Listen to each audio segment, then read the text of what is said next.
Ya, Assalamualaikum warahmatullahi wabarakatuh. Kembali lagi bersama saya. Pada kegiatan hari ini, kita masuk kepada mata kuliah kalkulus integral sebesar 2 SKS yang merupakan mata kuliah wajib di Prodi Pendidikan Matematika. Nah, bab yang akan kita bahas adalah teorema dasar kalkulus pertama dan teorema dasar kalkulus kedua. Lanjutan dari mata kuliah kemarin yang membahas tentang integral tentu. Apa sih teorema dasar dalam matematika? Sebenarnya kalau kita belajar matematika, kita sering menemukan kata-kata teorema dasar ya. Sering sekali kita temukan itu. Nah, ada dua teorema dasar yang sangat familiar, yaitu teorema dasar aritmatika dan teorema dasar aljabar. Kalau teorema dasar aritmatika, diketahui bahwa suatu bilangan bulat dapat difaktorkan sebagai hasil kali bilangan-bilangan prima. Oke. Kemudian teorema dasar aljabar mengatakan bahwa suatu polinomial berderajat n tepatnya mempunyai n akar, termasuk akar bilangan kompleks dan bilangan berulang. Jadi kalau kita punya polinomial berderajat 10, maka dia punya 10 akar. Nah, sebenarnya teorema apapun yang bernama teorema dasar itu harus kita kaji secara seksama dan harus terus-menerus diingat, termasuk yang nanti akan kita pelajari, yaitu teorema dasar kalkulus pertama dan teorema dasar kalkulus kedua. Nah, kalau kita belajar kalkulus, maka kita belajar tentang limit. Dan ada dua limit terpenting yang telah kita pelajari, yaitu tentang turunan fungsi f dan integral tentu. Ayo, siapa yang masih ingat? Turunan fungsi f adalah f aksen x yang sama dengan limit h mendekati 0, fxh min fx dibagi dengan h. Ya. Kemudian integral tentu, ini juga sudah kita pelajari, yaitu integral dari 0 sampai a fx dx sama dengan limit p mendekati 0, sigma i sama dengan 1 sampai n, fxi del xi. Ya. Di mana dua jenis ini itu terlihat tidak mempunyai keterkaitan, padahal sebenarnya mereka itu mempunyai keterkaitan yang sangat erat. Nah, bagaimana keterkaitan antara turunan fungsi f dan integral tentu fx dx ya? Kita coba. Nah, kita masuk ke teorema dasar kalkulus pertama. Dalam teorema A mengatakan bahwa misalkan kita punya f yang kontinu pada interval tertutup a, b, dan misalkan x adalah sembarang titik atau variabel dalam a, b, maka d per dx integral dari a sampai x ft dt itu sama dengan fx.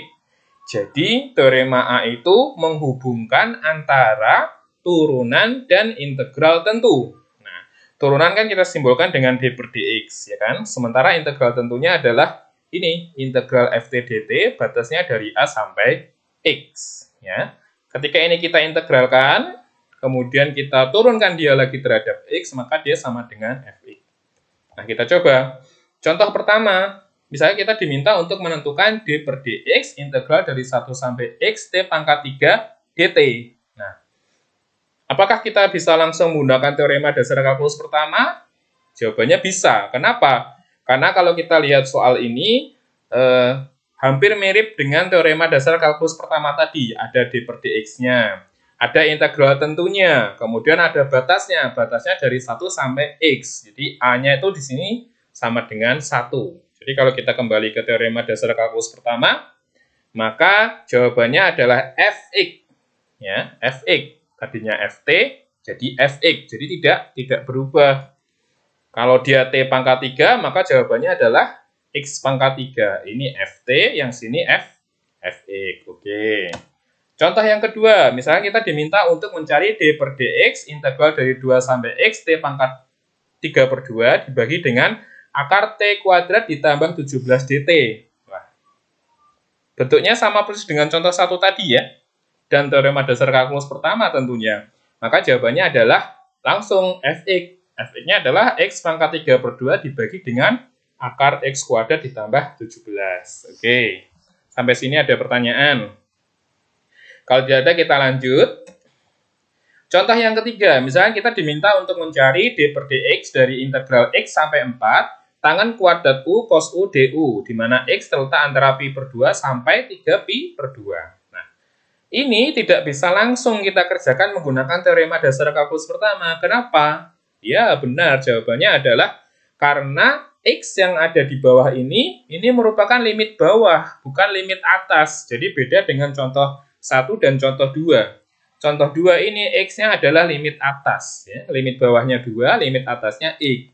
Sementara contoh 3 ini, limit atasnya 4, limit bawahnya X. Sehingga kita harus merubah dia menjadi limit bawahnya 4 dan limit atasnya X. Ya, agar kita bisa menggunakan teorema dasar kalkulus pertama. Betul. Jadi, kita gunakan saja sifat ini nih. Sifat integral tentu. Misalkan kita punya integral fx dx dari B sampai A, itu bisa kita kasih negatif. Nah, batasnya berubah dari A sampai B. Ya. Kita perhatikan batasnya. Tadinya dari B sampai A, berubah menjadi A sampai B. Asal kita kasih negatif. Ya. Kita negatifkan dia.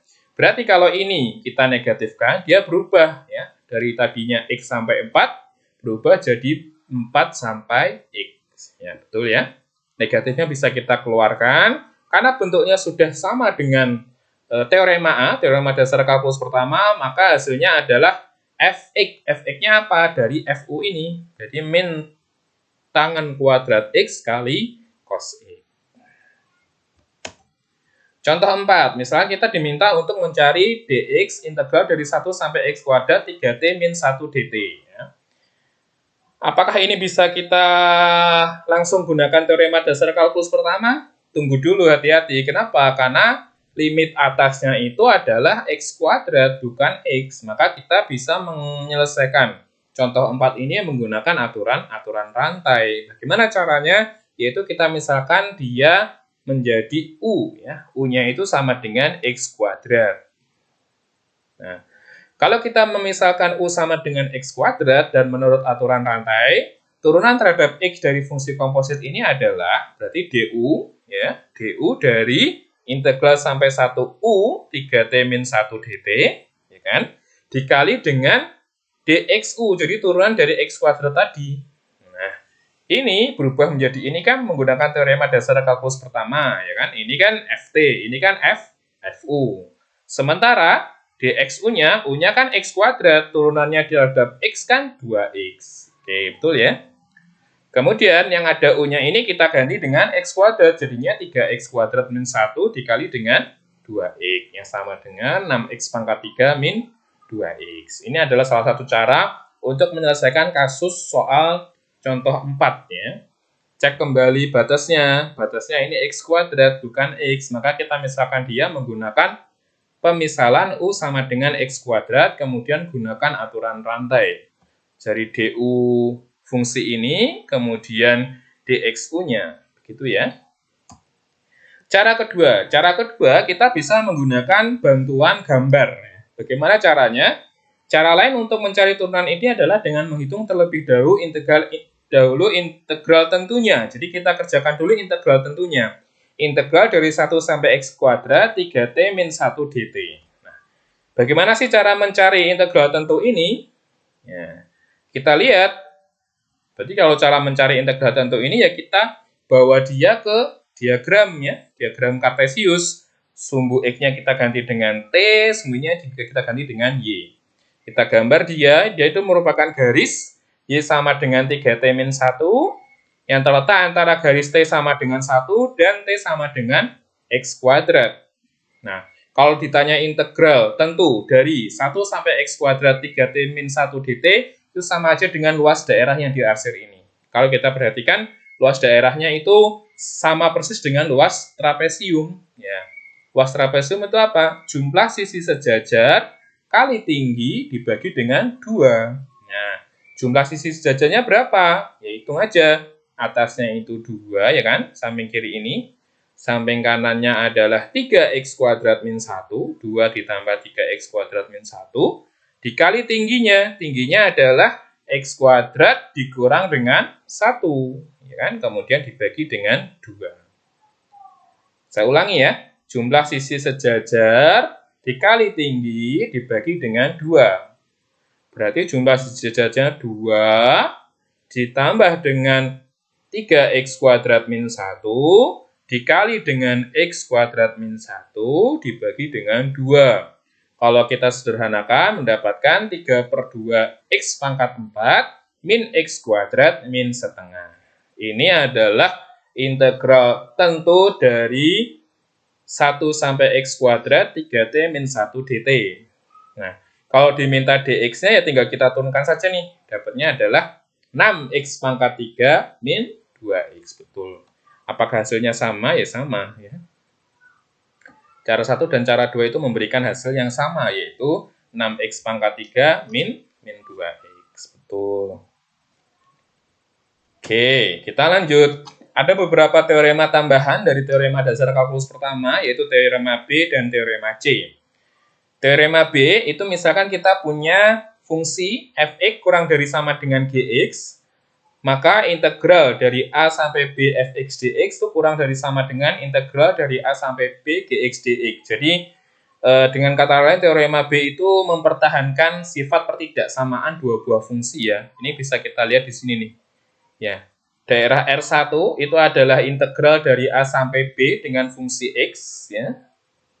Sementara daerah R2 itu adalah daerah dari integral A sampai B dengan fungsi Gx. Karena fx kurang dari sama dengan Gx, maka integral dari fx kurang dari sama dengan integral dari Gx dengan batas A, B. Dengan batas bawah dari A dan batas atasnya B. Oke. Kemudian teorema C. Teorema C juga hampir mirip ya. Seandainya kita punya fx yang kurang dari sama dengan, jadi fx itu terletak antara M kecil sampai M besar, maka MB min A kurang dari sama dengan integral A sampai B fx dx kurang dari sama dengan M kali B min A. Jadi ini sama aja dengan luas daerah ya. Luas daerah antara M sama B min A. B min A itu kan sini ya. M-nya segini, maka ini luas persegi panjang ini. Luas persegi panjang yang kecil ini itu kurang dari sama dengan integral dari A sampai B fx dx. Dan integral ini itu kurang dari sama dengan luas persegi panjang yang besar, yaitu B dikurangi A dikali dengan M. Oke. Ada juga teorema D. Teorema D ini kasus di mana kita ingin mengintegralkan fungsi yang kita kalikan dengan sembarang konstanta atau fungsi yang kita jumlahkan atau kita kurangkan. Nah, untuk yang I ini konstantanya bisa keluar ya. Bisa keluar. Untuk yang nomor 2 dan nomor 3 ini kita bisa mengintegralkan masing-masing sukunya. Jadi sukunya kita integralkan masing-masing. Dijumlahkan juga masing-masing kita integralkan, dikurangkan juga sama, masing-masing bisa kita beri